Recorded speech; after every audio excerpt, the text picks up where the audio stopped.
Bonjour, donc nous allons continuer notre travail sur le livre Maths c'est complexe. C'est un wikibook. Alors aujourd'hui on est dans propriété et application, produit scalaire, propriété du produit scalaire canonique. On a vu produit scalaire canonique dans la vidéo précédente et cette fois-ci produit scalaire canonique, les propriétés. Alors il y a les propriétés par axiome. Ça veut dire que ces propriétés doivent être acceptées sans avoir besoin de les démontrer. Et ensuite, il y a les propriétés par définition. Donc, normalement, ces propriétés devraient pouvoir être démontrées. Alors, la première propriété, c'est l'antisymétrie. Donc, c'est simplement que UV est différent de VU. Le produit scalaire UV est différent du produit scalaire VU. Donc ça, je crois qu'on l'a déjà vu, que c'était différent, mais enfin, on le vérifie toujours ici.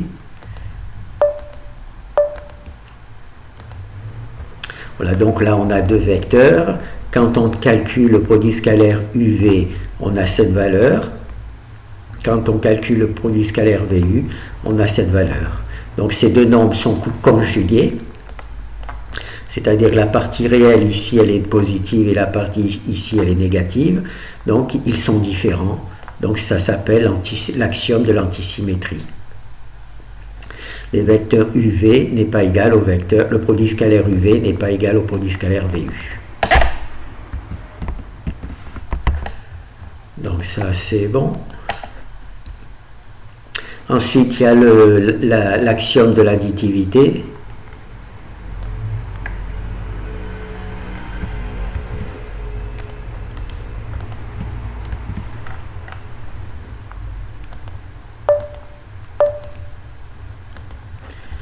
Alors là, on remarque que l'on a trois vecteurs, d'accord?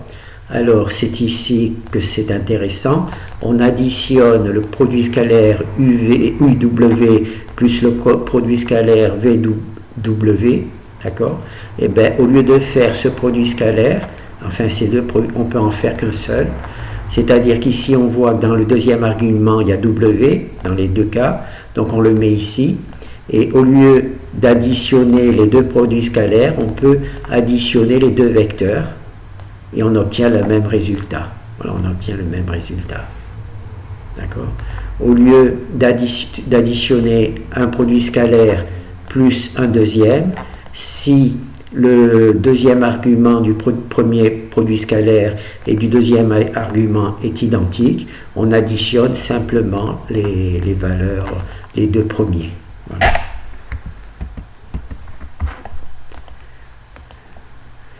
Alors là, c'est l'homogénéité, c'est l'axiome de l'homogénéité.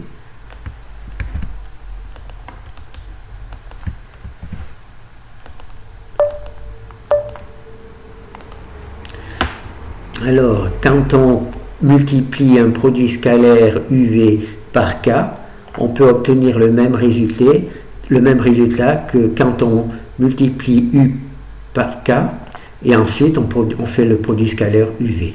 D'accord? Dans les deux cas, on obtient les mêmes valeurs. C'est le truc de l'homogénéité.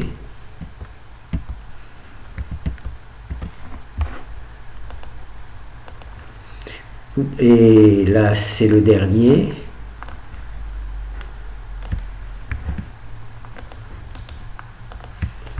Alors, le dernier, c'est la positivité.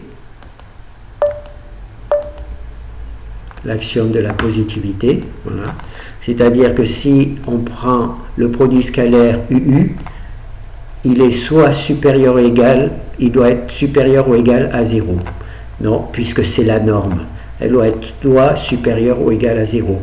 Et elle ne peut être égale à 0 que si U est égal à 0. D'accord?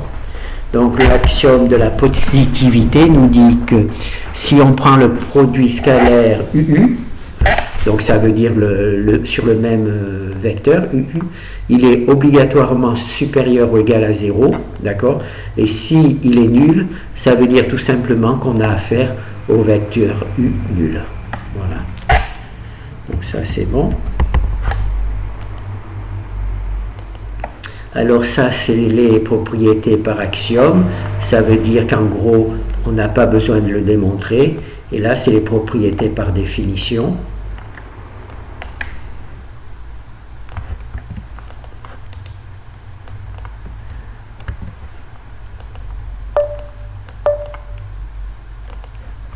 Alors, ce qui se passe ici, si un des vecteurs est nul, le produit scalaire du vecteur est nul.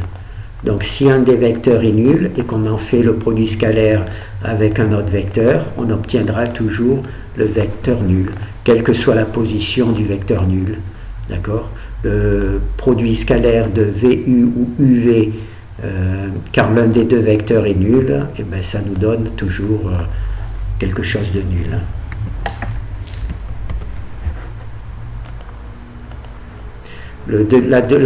Une autre propriété,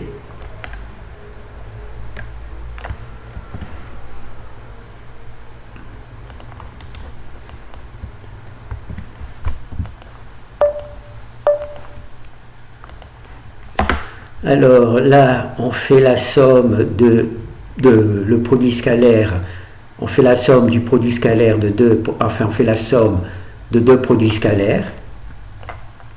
On peut remarquer que le premier argument de ces deux scalaires sont identiques et les deuxièmes sont différents. Donc on peut, au lieu de calculer deux produits scalaires et d'en faire la somme, on peut faire un seul produit scalaire dont le premier élément, c'est l'élément commun aux deux produits scalaires et dont le deuxième élément est la somme des deux produits scalaires, des deux arguments. Voilà. Donc ça, c'est une propriété. Hein.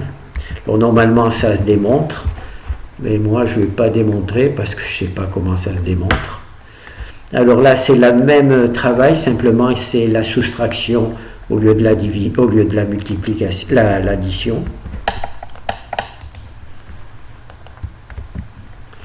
Voilà. Alors ici, on soustrait deux produits scalaires. Alors on se rend compte que le premier élément est identique, hein, U. Le deuxième élément c'est V, et là c'est W. Et bien on peut faire U. Au lieu de calculer deux produits scalaires et en faire la soustraction, on peut calculer un seul produit scalaire en mettant comme premier argument U, le U commun, et en faisant V moins W. V moins W, voilà. Et on obtient les mêmes valeurs. Voilà. Ensuite, donc là c'est la même chose. Simplement le vecteur commun est positionné différemment.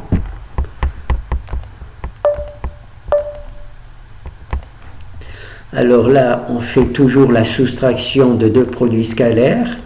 Là, on se rend compte que le vecteur W est commun aux deux. Donc, au lieu de faire deux produits scalaires et d'en faire la soustraction, on n'en fait qu'un seul. Alors, on écrit ici le vecteur commun et on fait la soustraction des deux vecteurs qui ne sont pas communs, puisque en fait on fait la soustraction ici et on obtient le même résultat. On fait le même résultat. Et le dernier, voilà.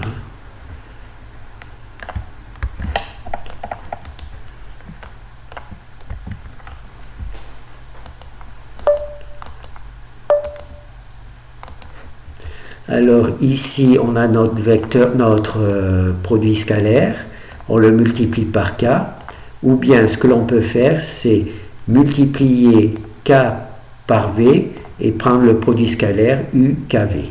D'accord ? On obtient le même résultat dans les deux cas. On a vu pour l'homogénéité, enfin le mot un peu complexe, on peut multiplier k par u et ça fait KU, produit scalaire KUV, produit scalaire KUV, et là c'est le produit scalaire UKV. D'accord ?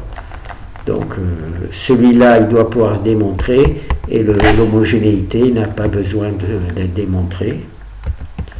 puisque c'est un axiome. Voilà. Donc là, qu'est-ce qu'il faut faire? Il faut prendre un papier, un crayon. Voilà, un papier, un crayon. Et on essaie simplement de réécrire ces propriétés. Alors la première propriété, c'est l'antisymétrie. Alors l'antisymétrie, c'est produit scalaire, virgule. Donc c'est un point ou une virgule? Une virgule, V est différent de VU. Voilà, pardon, de VU. Donc là, c'est le produit scalaire, c'est l'axiome de la dérivée. Donc c'est important que vous l'écriviez comme ça pour que vous vous rappeliez. Donc là, on a produit scalaire de U, V, plus produit scalaire de U, W. Alors là, ce que l'on peut faire, c'est rassembler les U tout seul et faire V plus W. V plus W. Voilà. Et donc là, on a c'est l'axiome de l'additivité. L'additivité, d'accord? Donc, là, vous regardez, c'est le truc d'homogénéité.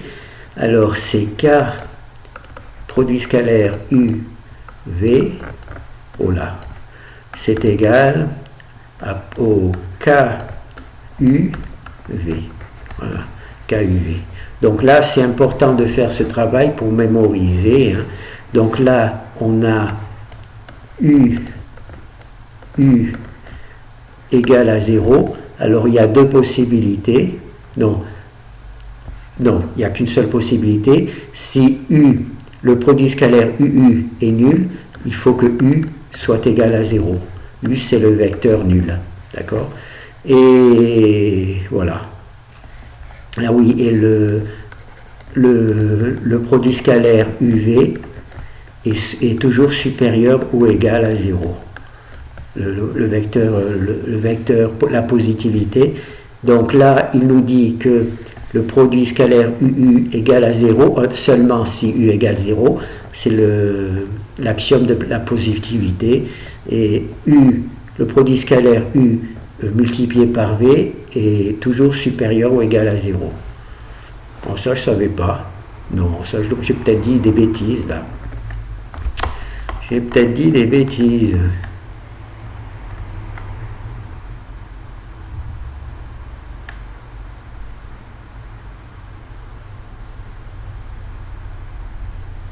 Non, là j'ai dit des bêtises. Le produit scalaire UU est toujours égal à 0. Ah non. Je me mélange les trucs. Donc là, on va tout effacer. Voilà. Le produit scalaire U et doit être obligatoirement supérieur ou égal à 0. C'est normal puisque c'est la norme. La norme, c'est soit un nombre, enfin une distance, donc elle est soit supérieure ou égale à 0, et elle est le produit scalaire U, produit scalaire, c'est égal à 0 seulement quand le U est égal au vecteur nul. Voilà. Donc quand on prend le produit scalaire UU, il est obligatoirement supérieur ou égal à 0 puisque c'est la norme, et la norme c'est une longueur, donc c'est toujours positif, et ce n'est égal à 0 que quand le vecteur U est nul. Voilà. Donc ça c'est bon, donc vous voyez, c'est bien de le travailler de cette manière, et ensuite eh bien, on continue comme ça. Donc on écrit, on jette un petit coup d'œil et on écrit comme ça, 0V égale V0, et c'est égal au vecteur nul. Voilà, et c'est égal au vecteur nul. Bon, pas au vecteur nul, puisque le produit scalaire c'est un nombre. Et ça permet de corriger à chaque fois. Donc c'est égal à 0. Pourquoi vous vous rappelez, hein, un vecteur c'est ça, hein, là c'est le vecteur nul, Et si on prend le produit scalaire avec un vecteur nul, ça fait ce truc-là multiplié par 0, ça fait 0. Ce truc-là multiplié par 0, ça fait 0. Ce truc-là multiplié par 0, ça fait 0. Ce truc-là par 0. Donc ça fait 0 plus 0 plus 0 plus 0, c'est égal à 0. D'accord ? Quel que soit le vecteur V, si on le multiplie, si on prend le produit scalaire de 0 par un vecteur quelconque, c'est toujours 0. Voilà. C'est ça que ça nous dit, hein, c'est une propriété qui est démontrable. Donc ensuite, là on va faire U, V plus U, W. J'ai du mal à faire.